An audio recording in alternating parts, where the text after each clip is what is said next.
Ki Buyut adalah tokoh sentral di film Budak Angon yang diperankan oleh Abah Widianto. Apa kata beliau tentang suka dukanya terlibat di produksi film Budak Angon? Cekidot, kita simak ulasannya. Hai, nama saya Widi, lengkapnya Widianto. Basic saya dulu adalah sebagai seorang tentara. Saya masuk tentara tahun 76 dan 2010 saya pensiun.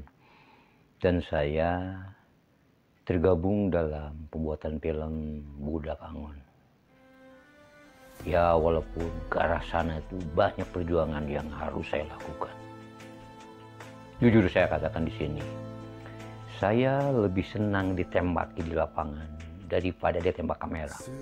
Itu membuat saya keluar keringat bercucuran. Ditembakin peluru tajam saya nggak takut, tapi ditembak kamera benar-benar suatu tantangan yang berat bagi saya. Dan itu harus saya lakukan karena saya ingin mencoba sejauh mana hal yang saya takutkan itu harus saya lawan. Itu seperti apa jadinya.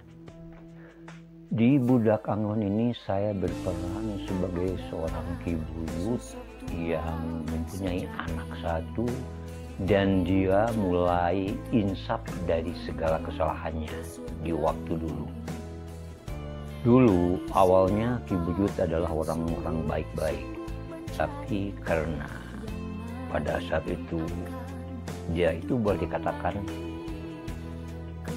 bukan kalakai, tapi ya dipaksa dipotong untuk menjadi kalakai. Karena kejadian akhirnya anaknya yang pertama itu meninggal. Dan dia mulai marah dan tidak percaya lagi dengan adanya Tuhan.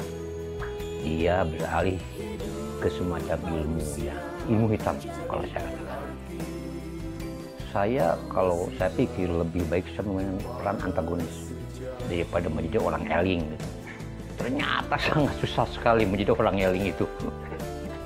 Benar, jujur, ini tantangan yang lebih berat bagi saya. Untuk awal saya merasa sombong, udah hebat. Tapi ternyata di Budak Angon ini saya merasa belum bisa apa-apa. Apalagi dengan tantangan dukun yang sudah eling itu. Berat sekali.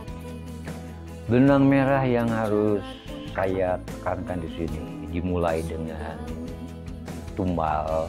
Sebelum Budak Angon tumbal, itu benang merahnya adalah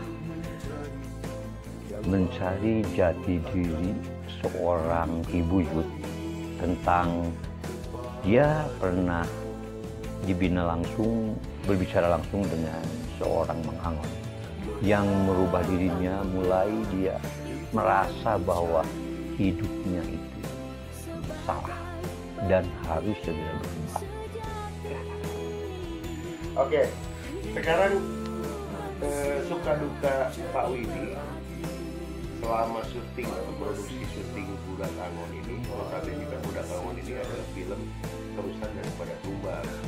Nah, kesannya dari Pak Widi apa ya selama syuting produksi Budak Angon? Ya mungkin saya mulai dari apa ya, istilah saya mungkin SOP-nya itu benar-benar dari mulai admin, pemilihan talent, dan segalanya terancang dengan baik.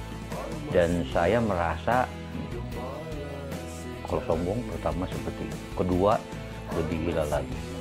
Ternyata sekarang ada reading naskah dan lain sebagainya. Itu tantangan bagi saya.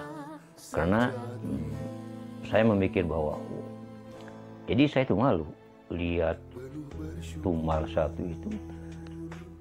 Kok nekat banget kok saya tuh berani main di situ. Ternyata setelah Budak Angon ini benar-benar luar biasa. Di bawah asuhan seorang sutradara yang sangat galak gitu. Terapi shock dan sebagainya itu basi bagi saya. Itu sudah terbiasa saya lakukan pada saat saya jadi tentara. Oke, ya kemudian kesimpulan nih Pak Widi. Di film Budak Angon setidaknya Pak Widi sudah bisa menyimpulkan daripada film Budak Angon apa yang berkesan tentang cerita ini menurut Pak Widi. Apakah ini ada berkesan opini Pak Widi sendiri, atau misalkan ini juga film bisa berkesan juga untuk semua umat? Seharusnya seperti itu. Karena kalau saya mempelajari dari awal melihat naskah dan sebagainya, teman-teman saya yang banyak membantu, ternyata yang film Budak Angon ini bagi saya adalah kehidupan nyata dan untuk oleh semua manusia dilakukan dengan seperti ini.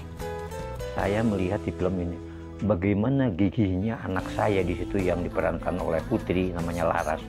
Dia mencari budak Angon sampai dia naik gunung, turun gunung, masuk ke gua dan sebagainya. Walaupun sangat riskan sekali.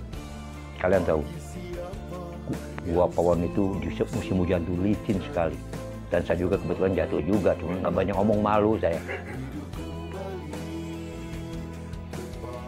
Iya, jadi sangat berkesan ya Pak Widi ya. Sangat berkesan sekali. Mudah-mudahan film ini bisa Soundtrack lagu itu menurut saya itu sangat luar biasa. Saya bukan melihat nadanya lagunya, tapi bahasa yang tertulis dalam setiap bait itu. Dan saya seperti orang gila. Kalau naik motor itu saya selalu menggumam lagu itu. Jujur aja. Karena lagu itu membuka hati saya yang boleh dikatakan jujur. Saya orang sangat susah sekali. Nah sekarang saya sedikit-sedikit mulai terbuka. Dan kesombongan saya sekarang hilang. Saya rontok sekarang. Tidak punya kesombongan lagi. Yang benar itu ada di dalam lagu itu. Saya sebagai pemain dalam film Budak Angon, saya mengajak kalian semua, coba tontonlah film Budak Angon ini. Dan saya berharap sekali bahwa film ini dari tontonan menjadi tuntunan bagi seluruh umat manusia di dunia ini. Kalau kalian tidak menonton, akan menyesal sekali, percaya sama saya.